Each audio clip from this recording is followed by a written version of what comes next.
Sehemu ya kwanza tuliishia kwamba Juma alisimama katika dirisha kama kawaida yake na kuangalia watoto wa majirani zake wanavyoenda shule.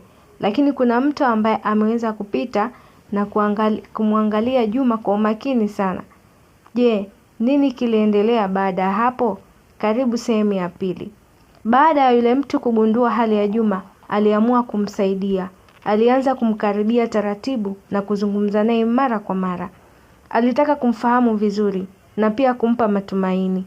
Siku moja alimuuliza kama angependa kujifunza kusoma. Juma alikubali bila kusita. Hapo ndipo alipoanza kujifunza kwa siri. Kila jioni Juma alitoka kwa tahadhari na kwenda kujifunza. Alianza na herufi, kisha maneno na baadaye sentensi. Alijifunza kwa bidii sana. Alitumia muda wake wote kuelewa kile anachofundishwa. Kadri muda ulivyopita, alianza kuonyesha maendeleo makubwa. Alikuwa anaelewa haraka kuliko ilivyotarajiwa. Lakini bado kulikuwa na changamoto nyumbani. Wazazi wake waliendelea kumchukulia kama hana maana.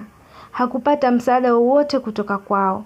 Siku moja waligundua kuwa Juma anajifunza. Hali hiyo haikuwafurahisha. Walijaribu kumzuia na kumrudisha kwenye maisha yale yale ya zamani.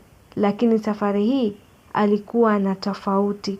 Juma alikuwa ameanza kujiamini. Alijua kuwa anaweza kubadilisha maisha yake. Aliamua kuendelea hata kama ni kwa njia ngumu. Alijifunza kwa siri na kuendelea kujenga. Na hapo ndipo alipofanya uamuzi muhimu zaidi kwa maisha yake. Je, uamuzi huo utampeleka wapi? Usikose sehemu ya 3. Hii ni Mastori Online TV.